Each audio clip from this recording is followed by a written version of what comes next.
श्रीमद् भगवद गीता के पास आपके हर प्रश्न का उत्तर है। चाहे आपकी कोई भी परेशानी हो, कोई भी इच्छा हो, श्रीमद् भगवद गीता आपके हर प्रश्न का उत्तर देती है, आपकी हर समस्या का हल देती है।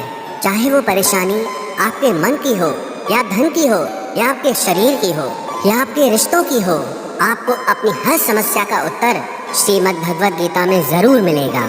आज हम उसी श्रीमद् भगवद गीता के ऐसे 11 अनमोल उपदेश आपको बताएंगे जो आपकी पूरी जिंदगी बदल देंगे। बस आप इन बातों को वीडियो के अंत तक ध्यान से सुनिए। जो भी व्यक्ति इस वीडियो को अंत तक सुनेगा उसे अपनी जिंदगी, उसे अपनी हर परेशानी का हल अवश्य मिलेगा। उसे अपनी जिंदगी में जो कुछ भी चाहिए वो उसे जरूर मिलेगा। श्रीमद् भगवद गीता का सबसे पहला उपदेश यही है कि कोई अगर आपका अपना है या कोई आपसे बड़ा है तो उसका अपने प्रति गलत व्यवहार कभी भी सहन नहीं करना चाहिए। ये गीता का उपदेश हमारी जिंदगी से भी जुड़ा है। हम भी अपने मन की अधिकतर तकलीफों को ये सोचकर जिंदगी भर सहते रहते हैं कि ये तो मेरा अपना है, ये तो मेरा बड़ा है, इसको हम कैसे कुछ कह सकते हैं। हम अगर नहीं सहेंगे, कुछ कह देंगे तो हमारे रिश्ते ही खराब हो जाएंगे, हमारे रिश्ते ही समाप्त हो जाएंगे।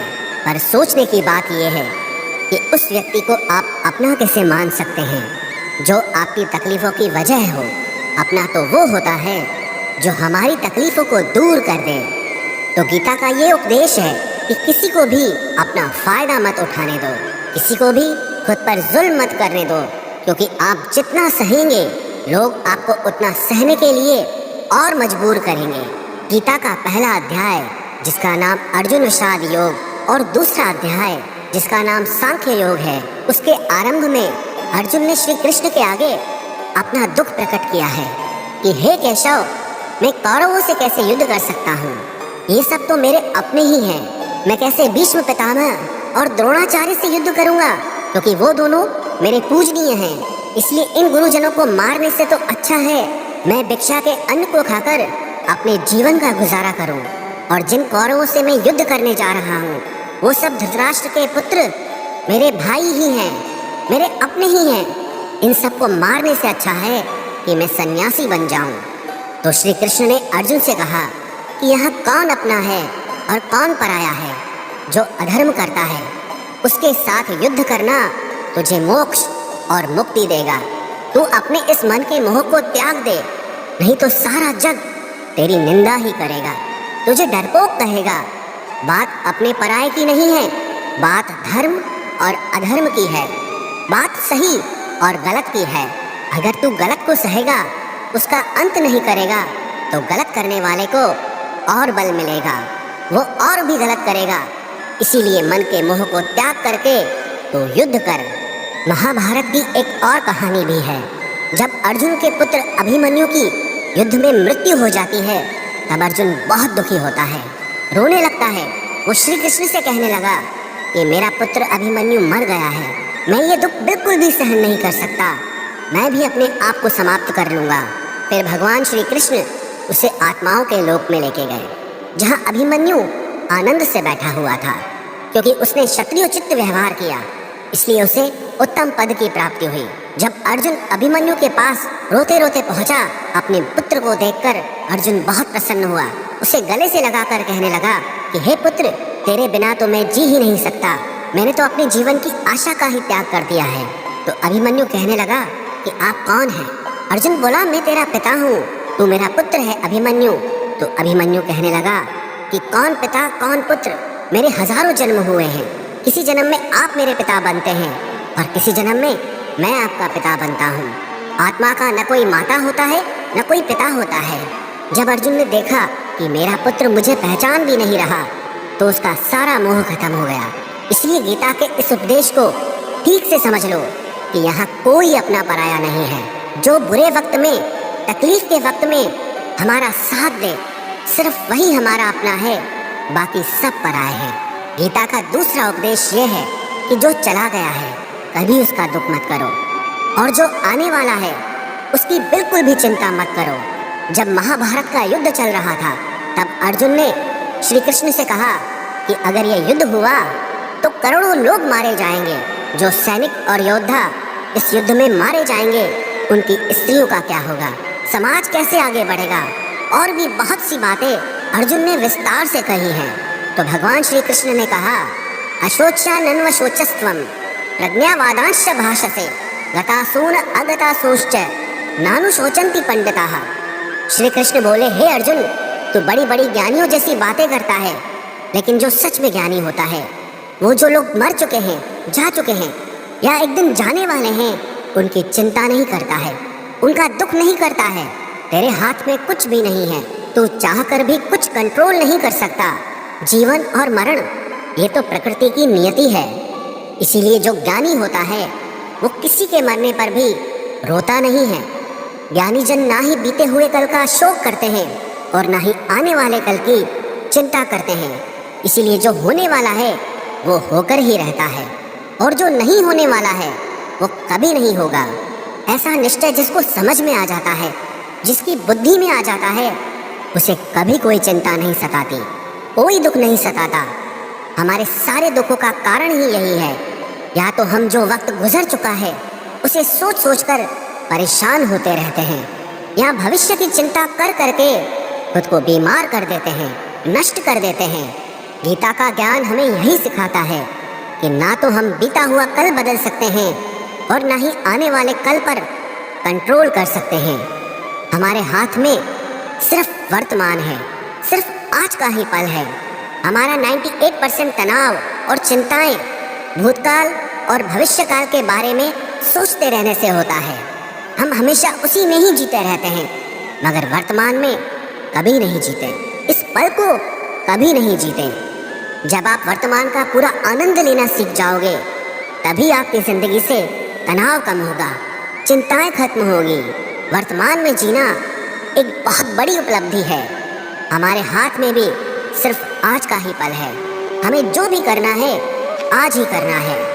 कभी भी ये सोचकर समय को नष्ट नहीं करना चाहिए कि अभी मेरे पास बहुत समय बचा है। एक गुरुजी ने अपने एक शिष्य को पारस का पत्थर दिया। उनका वो शिष्य बहुत आलसी था, हर काम को कल पे टाल देता था। तो गुरुजी ने उससे कहा कि मैं तुझे ये पारस पत्थर दे रहा हूँ। इस पारस पत्थर से जब तू लोहे को स्पर्श कराएगा तो वो लोहा स्वर्ण बन जाएगा, सोना बन जाएगा। और ये पारस पत्थर मैं तुझे 1 महीने के लिए दे रहा हूँ। जब 1 महीना समाप्त हो जाएगा तब मैं तुझसे ये पत्थर वापस ले लूँगा। तब तक तू इस पत्थर को अपने पास ही रख। गुरुजी का वो शिष्य बाजार में लोहा खरीदने के लिए गया। जब बाजार में वो लोहा खरीदने पहुँचा तो उसे लोहे का वो रेट बहुत महंगा लगा। उसने कहा थोड़े दिन रुक के ले लूँगा, जब लोहे का रेट कम हो जाएगा। पर उसकी बुद्धि में ये बिल्कुल नहीं आया कि इस लोहे को मैं सोना बनाकर बहुत अधिक धन बना सकता हूँ। लेकिन उसके मन की सुस्ती, उसके मन का आलस्य, उसकी वजह से उसने उस काम को कल पे टाल दिया। ऐसे ही करते करते पूरा महीना समाप्त हो गया। फिर गुरुजी उस शिष्य के पास आ पहुँचे कि बताओ तुमने कितना सोना बनाया। शिष्य बोला कि मैंने तो अभी सोना बनाना शुरू भी नहीं किया। तो गुरुजी ने कहा मुझे मेरा वो पारस पत्थर वापस चाहिए। शिष्य बोला कि नहीं, मुझे थोड़ा वक्त दीजिए, मैं थोड़ा सोना बनाना चाहता हूँ। गुरुजी ने कहा कि ये पारस पत्थर पूरा 1 महीना तेरे पास था, पर तू कुछ नहीं कर पाया, लेकिन अब समय समाप्त हो चुका है। ऐसे ही ये हमारा जीवन है, हमारी जिंदगी है, और ये समय ही पारस पत्थर है। हम समय के एक एक पल से अपने जीवन को सोना बना सकते हैं, लेकिन हमें ये लगता है कि हमारे पास बहुत समय बचा है।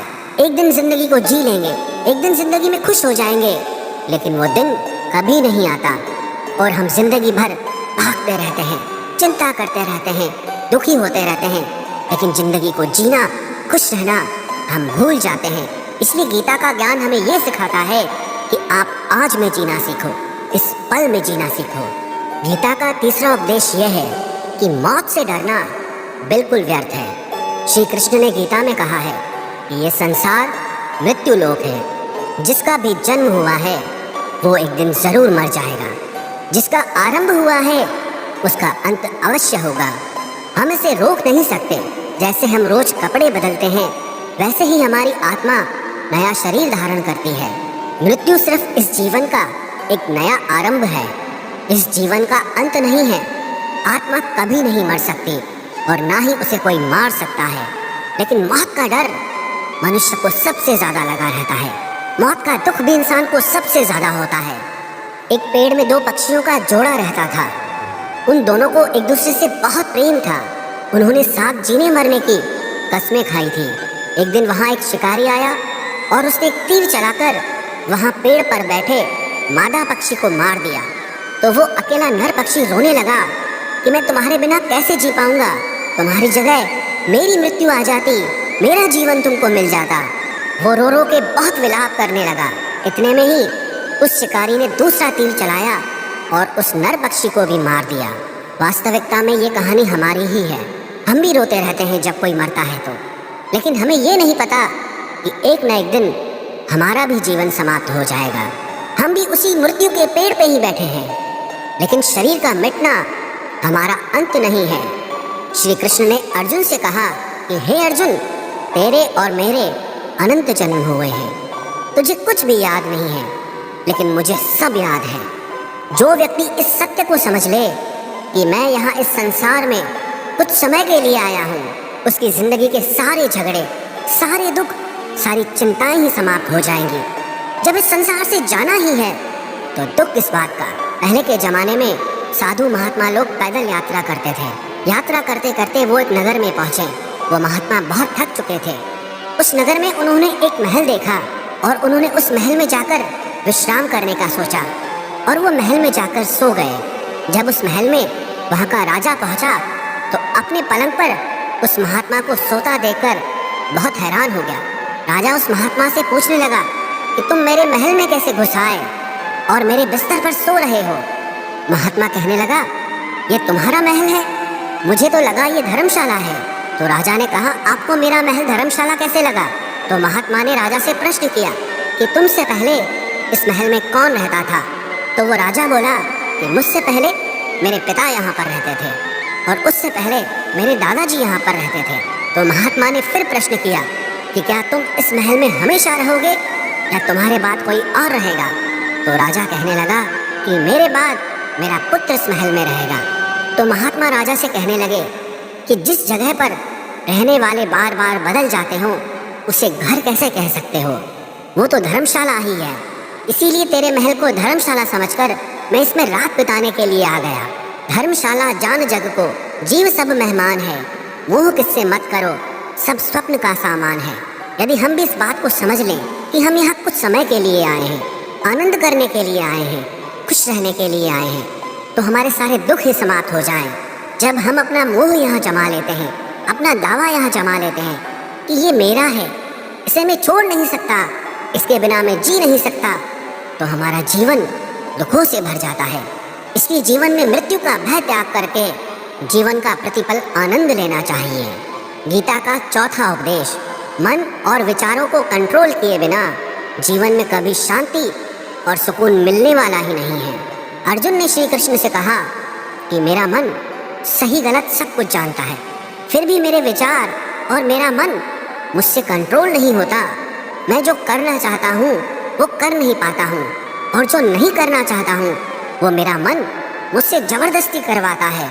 इसीलिए मैं बेचैन हो गया हूँ, मुझे शांति प्राप्त नहीं हो रही। तो श्री कृष्ण ने अर्जुन से कहा, उसके लिए तुझे अपने मन और विचारों से डिटैच होकर अपने मन और विचारों को सही दिशा में ले जाने की प्रैक्टिस करनी होगी, अभ्यास करना होगा। और ये एक दिन का काम नहीं है। जब तक तू अपने मन और विचारों की गुलामी का त्याग नहीं करता, तब तक तुझे जीवन में कभी शांति नहीं मिलेगी। एक राजा था, वो बहुत बेचैन और परेशान रहता था।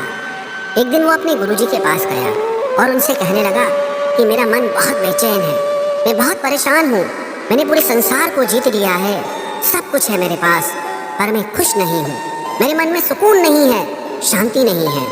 तो गुरुजी ने राजा से कहा कि तुम्हारे नगर में अगर कोई ऐसा व्यक्ति है जिसने सुकून को प्राप्त कर लिया है, शांति को प्राप्त कर लिया है, तुम उसका एक बार कुर्ता पहन लो तो तुम्हारे जीवन में भी शांति आ जाएगी। राजा बहुत प्रसन्न हो गया कि ये तो बहुत आसान काम है। वो अपने राजमहल में आया और राजसभा में वो सबसे कहने लगा कि आप लोगों में से जो भी शांत हो चुका हो, जिसे सुकून मिल गया हो, वो अपना कुर्ता मुझे दे दे। वो बदले में जितना भी धन मांगेगा मैं उसे दे दूंगा। सब लोग एक दूसरे का मुंह देखने लगे। पैसों का लालच आया, लेकिन सबको एक दूसरे की सच्चाई पता थी, क्योंकि किसी की जिंदगी में भी शांति और सुकून नहीं था। सब अपना सर झुकाकर वहां पर खड़े हो गए। फिर उस राजा ने पूरे नगर में ढिंढोरा बता दिया कि जिसे भी शांति प्राप्त हो चुकी हो, सुकून प्राप्त हो चुका हो, वो मेरे पास आकर अपना कुर्ता दे दे। वो जितना कहेगा उससे उतना ही धन दिया जाएगा। लेकिन एक भी व्यक्ति ऐसा नहीं मिला जिसे शांति प्राप्त हो चुकी हो। वास्तविकता में जब कोई मरता है तब हम कहते हैं कि वो फलां व्यक्ति आज शांत हो गया। कभी किसी जिंदा इंसान के लिए नहीं सुना कि एक जीता जागता इंसान शांत हो गया है। राजा के सैनिक पूरे शहर में ढूंढते रहे। फिर उन्हें पेड़ के नीचे एक महात्मा तपस्या करता दिखा, जिसके चेहरे पे एक शांति थी, सुकून था। वो सैनिक उस महात्मा के पास आकर पूछने लगे कि क्या आपने शांति प्राप्त कर ली है, सुकून प्राप्त कर लिया है? महात्मा ने कहा, मैं पूरी तरह से शांत हूँ। तो सैनिक उसे राजा के पास ले आए। राजा ने उस महात्मा से प्रश्न किया कि क्या आपको शांति और सुकून प्राप्त हो चुके हैं? वो महात्मा कहने लगे, महाराज, मैं पूरी तरह से शांत हूँ। मुझे कोई चिंता नहीं, मुझे किसी चीज की लालच नहीं, मुझे कोई इच्छा नहीं है। तो राजा भी बहुत प्रसन्न हो गए कि आखिर वो व्यक्ति मिल ही गया जिसे शांति की प्राप्ति हो चुकी है, जिसे सुकून प्राप्त हो चुका है। तो राजा उस महात्मा से कहने लगे कि हे महात्मा, आप कृपया करके अपना कुर्ता मुझे दे दीजिए, बदले में आप जो मांगेंगे मैं आपको दे दूंगा। वो महात्मा कहने लगे कि महाराज, सुकून और शांति तो मुझे मिल चुके हैं, लेकिन क्या करूं, मेरे पास कुर्ता ही नहीं है पहनने के लिए जो मैं आपको दे सकूं। जब राजा ने उस महात्मा की ये बात सुनी कि इस महात्मा के पास कुर्ता भी नहीं है पहनने के लिए, उसके बाद भी ये महात्मा एकदम शांत है, इसके जीवन में सुकून है।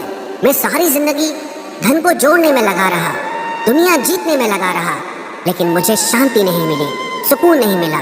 क्योंकि शांति और सुकून बाहर की चीज नहीं है, अपने भीतर की चीज है।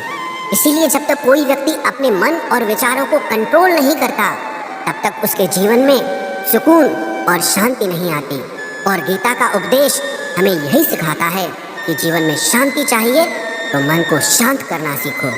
गीता का 5वां उपदेश ये है कि वासना, क्रोध और लालच सर्वनाश का कारण है, नरक का द्वार है। जिस भी मनुष्य में ये 3 अवगुण होते हैं, वो हमेशा दूसरों को दुख पहुंचाकर अपने ही सुख और स्वार्थ की पूर्ति करता रहता है। किसी भी चीज की हद से ज्यादा वासना करना और क्रोधी स्वभाव होना और मन में लालच होना उसके जीवन के सुख को समाप्त कर देते हैं, उसके सारे रिश्तों में जहर भर देते हैं। इन्हें नरक का द्वार इसीलिए कहा गया है क्योंकि जिस इंसान में अत्यधिक क्रोध है, लालच है, वासना है, उसका पूरा जीवन जहर से भर जाता है। उसको मरने के बाद नहीं, जीते जी यहीं पर नरक का दर्शन होता है। गीता का 6वां उपदेश यह है कि सब भगवान एक ही हैं, कोई छोटा बड़ा नहीं है। सब एक परब्रह्म परमात्मा के अलग अलग रूप और नाम हैं। श्री कृष्ण ने गीता के 10वें अध्याय विभूति योग में बताया है कि जितने भी जगत के देवी देवता हैं, वो सब मेरी ही विभूति है। मैं ही शिव हूँ, मैं ही इंद्र हूँ, मैं ही यक्षराज कुबेर भी हूँ, मैं ही अग्निदेव हूँ, देवताओं के गुरु बृहस्पति भी मैं हूँ, समुद्र भी मैं ही हूँ, अक्षरों में ओम भी मैं ही हूँ, काल का महाकाल भी मैं ही हूँ, सारे जगत का नाश, उत्पत्ति और पालन करने वाला भी मैं ही हूँ। श्री कृष्ण ने अर्जुन से कहा कि मेरी विभूतियों का कोई अंत नहीं है, इसलिए सब भगवान, सब नाम, सब देवता मेरे ही रूप हैं। इसीलिए तो किसी भी देव या ईश्वर में कभी भेद बुद्धि मत करना, कभी किसी को छोटा बड़ा मत समझना। और गीता का उपदेश हमें ये सिखाता है कभी भी किसी दूसरे के इष्ट को छोटा नहीं समझना चाहिए या इस बात पर झगड़े फसाद नहीं करने चाहिए कि कौन बड़ा है और कौन छोटा है। गीता का 7वां उपदेश ये है, सुख की इच्छा ही आखिर में हमारे दुखों का कारण बनती है। श्री कृष्ण ने अर्जुन से कहा कि मनुष्य जितना सुखों की लालसा और इच्छा करता है, उतना ही उसकी इंद्रियां सुख भोग में आसक्त हो जाती है, उतना ही इंसान का मन संसार के सुख और आकर्षण का गुलाम बन जाता है। और जितना सुख के पीछे भागेगा, उतना ही उसे दुख के अनुभव से भी गुजरना पड़ेगा, क्योंकि ये संसार का नियम ही है। जो चीज़ें शुरू में मन को बहुत आकर्षित करती हैं, बाद में बहुत दुख देती हैं और जो चीज़ें शुरू में मुश्किल लगती हैं, कठिन लगती हैं, बाद में हमें बहुत काम आती हैं। गीता का 8वां उपदेश ये है, जो भी मनुष्य दुनिया के सारे सहारे छोड़कर सिर्फ भगवान को ही अपना सहारा मान लेता है, उसकी हर ज़रूरत वो ईश्वर पूरी करता है। उसकी हर प्रकार से रक्षा वो परमात्मा ही करता है। अनन्याश्चिन्तयो माम ये जनाः पर्युपासते तेषां नित्याभियुक्तानां योगक्षेमं वहाम्यहम्। जो भी व्यक्ति मुझे ही अपना सहारा मानता है, उसका योगक्षेम मैं वहन करता हूँ। योगक्षेमं वहाम्यहम् अर्थात जो चीज़ नहीं मिली है उसकी प्राप्ति कराना उसका नाम योग है, और जो चीज़ जीवन में मिली हुई है उसकी रक्षा करना उसका नाम क्षेम है। तो श्री कृष्ण कहते हैं, जो मुझ पे डिपेंड हो जाते हैं उनको जो चाहिए वो मैं ज़रूर देता हूँ, और उनकी हर प्रकार से मैं रक्षा भी करता हूँ। गीता का 9वां उपदेश ये है कि इस संसार में हमारा कुछ भी नहीं है। गीता सार में आपने कई बार सुना होगा कि तुम्हारा क्या गया जो तुम रोते हो, तुम क्या लाए थे जो तुमने खो दिया, तुमने क्या पैदा किया जो नष्ट हो गया, तुमने जो लिया यहीं से लिया, जो कुछ भी दिया यहीं पर दिया। जो आज तुम्हारा है कल किसी और का होगा, क्योंकि परिवर्तन इस संसार का नियम है। कल तक जिसके बिना आप जी नहीं सकते थे, आज उनसे कोई रिश्ता ही नहीं है, बातचीत तक नहीं है। कहाँ गए वो जीवन भर के सारे रिश्ते, वो सारे मित्र जो साथ जीने मरने की बातें करते थे? आज पता भी नहीं कि वो लोग कहाँ चले गए। ये संसार परिवर्तनशील है, सब लोग यहाँ बदल जाते हैं, हर रिश्ता बदल जाता है, और तो और ये हमारा शरीर भी हर दिन बदल रहा है। बचपन से जवानी, जवानी से बुढ़ापा, और एक दिन ये शरीर हमारा साथ छोड़ देता है। तो किसके लिए रोना और किसकी चिंता करना? हम सारी जिंदगी चीज़ों को, रिश्तों को, जिंदगी को बनाने में, सजाने में, संवारने में लगे रहते हैं, लेकिन एक दिन सब कुछ बिखर जाता है। सारी जिंदगी जिस संपत्ति, जिन रिश्तों के लिए हम लड़ते रहते हैं, एक दिन सब कुछ छोड़ करके हमें इस दुनिया से जाना पड़ता है। गीता का 10वां उपदेश हमें ये सिखाता है कि किसी से भी हद से ज़्यादा मोह कभी मत करना। श्री कृष्ण ने गीता का पूरा ज्ञान ही अर्जुन के मोह को नष्ट करने के लिए कहा है। ये मोह ही है जो इंसान को सबसे ज़्यादा रुलाता है। मोह इतना बलवान है कि शेर जैसे इंसान को भी गीदड़ बना देता है। जो अर्जुन युद्ध में देवताओं से भी जीत गया, पर अपने रिश्तेदारों को युद्ध में देखकर उसका हाथ कांपने लगा। वो बोला, हे केशव, मेरे हाथ में धनुष पकड़ने की ताकत भी नहीं बची है, मेरे हाथ कांप रहे हैं, मैं युद्ध नहीं कर पाऊंगा। ये मोह इतना पेनफुल होता है जिसकी पीड़ा ना सह पाने के कारण कई लोग अपनी जिंदगी खत्म कर देते हैं, आत्महत्या तक कर लेते हैं कि उस व्यक्ति के बिना हम जी नहीं पाएंगे।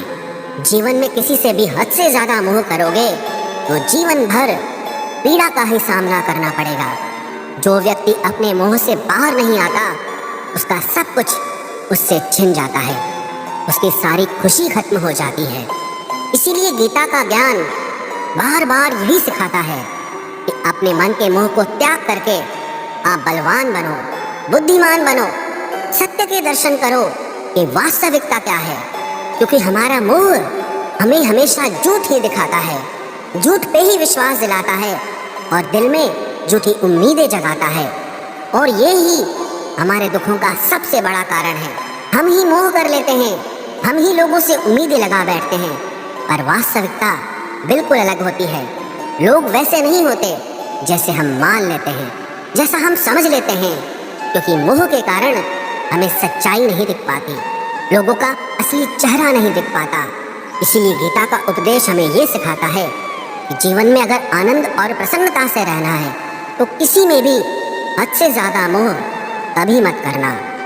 गीता का 11वां उपदेश ये है कि इस दुनिया में अगर आए हो तो दुख तो मिलेगा ही मिलेगा। दुख से कभी घबराना मत, दुख से कभी डरना मत। श्री कृष्ण ने गीता में कहा है कि ये संसार दुखालयम अशाश्वतम है, अर्थात ये संसार दुखों का घर है। जैसे औषधालय में औषधि मिलती है, पुस्तकालय में पुस्तकें मिलती है, चिकित्सालय में चिकित्सा होती है, वैसे इस संसार को भी श्री कृष्ण ने एक नाम दिया है, दुखालय, जहाँ पर दुख मिलता हो। दुख तो यहाँ हर किसी के जीवन में आता ही है, लेकिन अगर दुख आया है तो सुख भी आएगा। इसीलिए दुख से कभी डरना नहीं चाहिए, क्योंकि ये संसार तो दुखालय भी है और अशाश्वत भी है। अशाश्वत का मतलब ही यही होता है कि यहाँ परमानेंट कुछ भी नहीं है। यहाँ सब कुछ बदल जाता है। दुख सुख में बदल जाता है और सुख दुख में बदल जाता है। सम्मान अपमान में और अपमान सम्मान में बदल जाता है। खुशी दर्द में और दर्द खुशी में कभी भी बदल जाती है। जीत हार में और हार जीत में यहाँ कभी भी कुछ भी बदल सकता है। कुछ भी परमानेंट नहीं है, ना ही हम परमानेंट हैं, ना ही हमसे जुड़ी कोई चीज़ यहाँ पर परमानेंट है, क्योंकि ये संसार अशाश्वत है, शाश्वत नहीं है। यहाँ सब कुछ बदलने वाला है। यहाँ कुछ भी परमानेंट नहीं रहेगा, तो आपका दुख भी परमानेंट नहीं रहेगा। इसलिए दुख से कभी भी डरना नहीं चाहिए। गीता का ये उपदेश हजारों साल पुराना है, लेकिन आज भी नए से नया है। पूरे विश्व में गीता को सबसे ज़्यादा पढ़ा गया है और सबसे कम समझा गया है। श्रीमद् भगवद गीता के ये उपदेश अगर कोई व्यक्ति ठीक से समझ ले और उसे अपनी जिंदगी में उतार ले, तो ये पक्की बात है, वो अपनी जिंदगी में जो चाहे वो हासिल कर सकता है। अपने जीवन की हर समस्या से वो एक पल में बाहर आ सकता है। श्रीमद् भगवद गीता के इस दिव्य उपदेश को हमें बार बार सुनना चाहिए, हर रोज सुनना चाहिए। जब भी जीवन में कोई चिंता या परेशानी आए तो एक बार इस उपदेश को जरूर सुन लेना और मन में ये विश्वास रखना कि गीता का ये उपदेश आपकी जिंदगी की हर परेशानी में आपको राह अवश्य दिखाएगा।